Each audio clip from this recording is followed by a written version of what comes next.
Hello, everyone. This is Stella, and welcome to my channel. This is just the second episode so far. The first episode, I hope you enjoyed it. Thank you so much. Shout out to Olivia, Abimbola, everyone who left me comments. I really liked it, but I'm so sorry that I've not been able to get back to you guys. I've been so busy in my personal life. We've had a lot going on, but today I'll be answering two dilemmas that were sent to me by someone who is single. If this is your first time, please like and subscribe. And thank you to all my subscribers. Thank you so much. And leave me a comment. I read every comment and I reply everyone.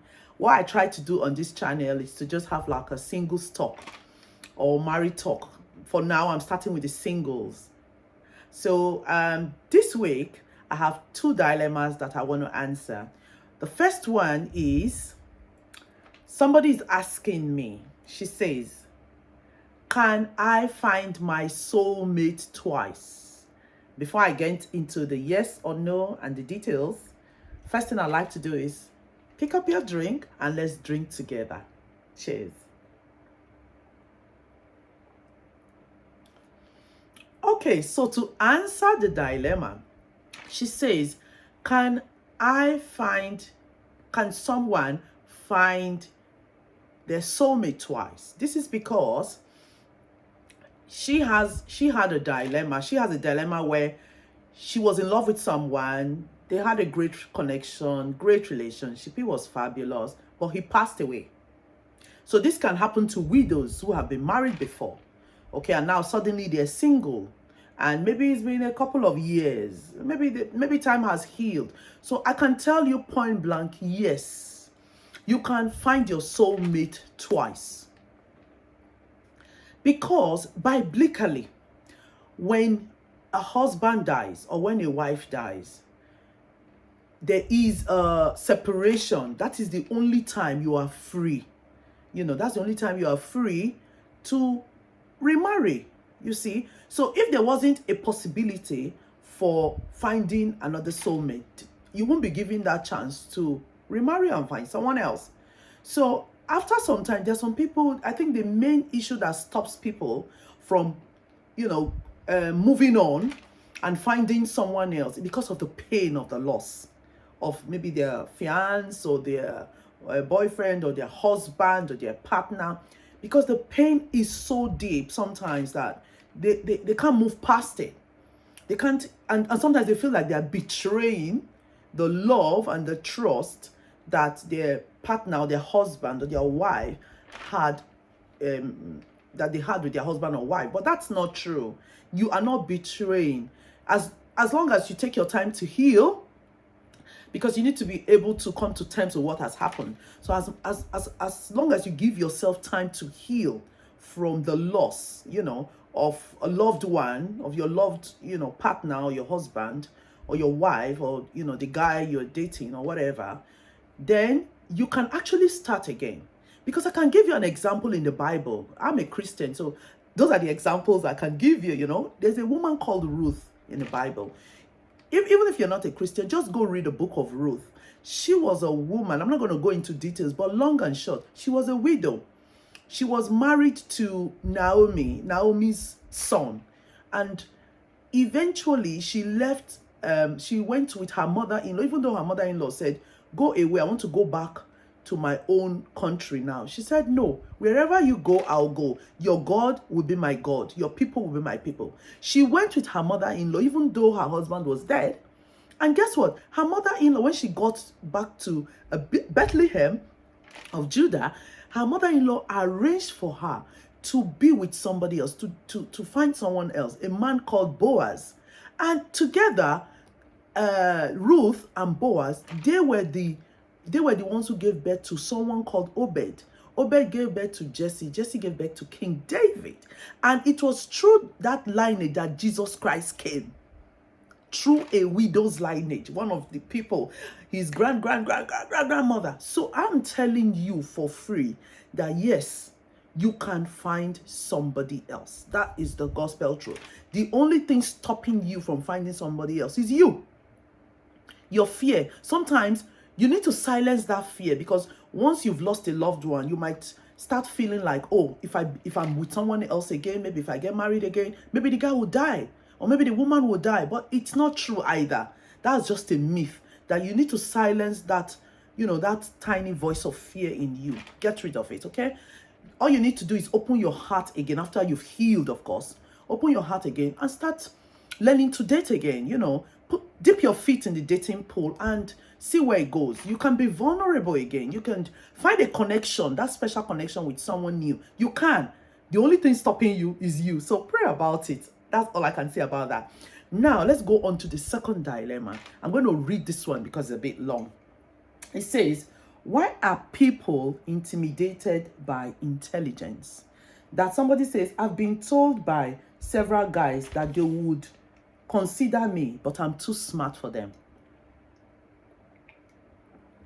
So as you can see, this is a single lady asking this. This is her dilemma, that she feels the guys are telling her that she's too smart. Okay, so there are so many women these days who are working, who are professionals, and they are smart. They are smart babes. I'm going to tell you something. The truth is, no one wants anybody who acts like they know everything. So the question you should ask yourself is, are you too proud? Are you arrogant? Are you condescending, the way you speak to the guy, the way you speak to guys, just because you think you are too smart, you're too intelligent, and then do you put other guys down when you're talking? Your attitude, the way you speak. Do you show off, you know, your knowledge, your intelligence? Do you show off unnecessarily? I mean, I'm not talking about a situation where you are asked a question and you can express yourself. That's not what I'm talking about. I'm talking about you are seated in a group, like within a group of people, guys, girls, maybe your friends, or maybe you don't even know them, and you speak the loudest and you show off your knowledge even when the topic on circulating around the table isn't even relevant to what you're saying. Are you that kind of person? Because if you're that kind of person, I can tell you for free, there are guys that don't want to date someone like that, because they'll probably feel like a dumb idiot, or you show them off like they're dumb. You don't do it intentionally. Do you know what I mean? You're smart, you're intelligent. This is who you are. It's a part of who you are. You can't hide it. But I'm saying, guys, when it comes to dating, guys want to date a girl, they want somebody who is a bit reserved. Somebody who, I'm not saying I'm an extrovert. You can be an extrovert, but when you are with people you don't know, for example, you're not like all over the place, all out there, your voice is the loudest. Calm down. You're a lady, you know. You are a girl, you're a woman. So you keep a bit of yourself to yourself. That's my advice. Keep a bit of yourself to yourself. Let the guy who wants to date you find out bits and pieces about you. Let him unravel you slowly. You know, be like a mystery package to the guys, to potential suitors, or potential guys who want to date you. Be like a mystery package. Something like, you know, something that they will have to unravel, untie a little at a time. So you just give them a bit of a dose here. Let them be surprised by who you are, by how smart you are. Don't lay all your cards on the table. Day one, even before they meet you, they know everything. They know everything in your head. Nah, keep some to yourself. If after you've done all of this, you're not arrogant, you're not proud, you're not condescending, you know, you don't show people off like they're dumb or they're smart, and you don't show off like, I know everything, every topic I know. Even if you do, just keep some to yourself. You know what I mean? Once you've done all that and the guy is insecure and the guy cannot accept his own flaws, a secure guy is a guy who can accept his own flaws. Do you get? If the guy is not that kind of guy, what are you doing with him? Move on, period. You don't have time. You don't have time for time wasters. You don't have time for a guy who's going to put you down, a guy who wants you to change who you fundamentally are. Being smart and intelligent is who you are. It's your core. You can't change that for any guy. I'm just saying, your packaging, the way you package your smartness, Let it be revealed in stages. You know what I mean? Let it be revealed in stages. Let it be like surprise packages for him. You'll be like, oh, she's smart, you know, kind of thing. These dates, on the second date, he finds out more. On the third day, he finds out more.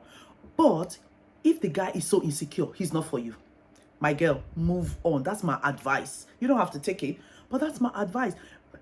Just make sure that you have a healthy dose of humility along with your smartness. Then I advise you, as a guy who is insecure, or a girl who's insecure, because you think you like this girl, but you feel she's too smart for you.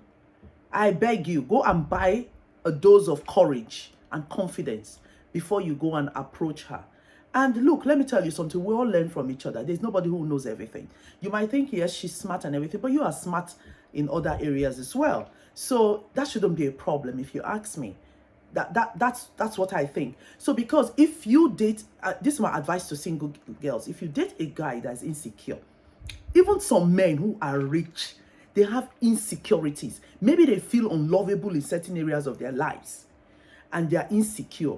You've got to figure that out quick. Don't settle for a guy like that, because what happens is he might have all the money in the world, but you're not allowed to speak. He'll probably choose your friends for you. He'll probably choose where you go by the time you get married. And before you know it, you find out that you are in a gorgeous prison, or you are in a gorgeous relationship that feels like a prison. You can't breathe. You know, you can't be who you are. You can't be the smart girl. You can't be the intelligent girl. Find someone who can handle your smartness, who can handle your intelligence. Somebody who is your intellectual mate. Somebody you can talk with on a level that you understand each other. You know, so it depends on you. Draw what is more important to you. If shining like a star is more important to you, then find somebody who appreciates you for who you are. It's as simple as find somebody who appreciates you for who you are. Simple. That's my advice to you single ladies. So I hope today I've been able to answer your dilemma. If I haven't, please let me know. If I have, because I don't know where this talk will go to, I don't know who it will help. Let me know. If you have dilemmas, please follow me on Twitter, Stella EA. Follow me on Instagram, Stella Ajanaku. All the links are on my channel. Slide into my DM, send me a direct message, and I will answer. So I answer 2 dilemmas per video. So, excuse me. If you send me your dilemmas, I'll do a video. So I'm hoping to be more regular on my channel. So thank you very much for staying. If you are still watching, please like, share, subscribe, leave me a comment. I'm an author. So you can pick this steamy romance from Amazon, Smashwords, Okada Books, Nook, Kobo, everywhere. So let me know if you get any of my books, or if you've read any of my books. Just leave me a comment, send me a picture. If it's on your Kindle, send me a picture, and I will acknowledge it and I will shout you out. So until next time, it's Stella. Bye.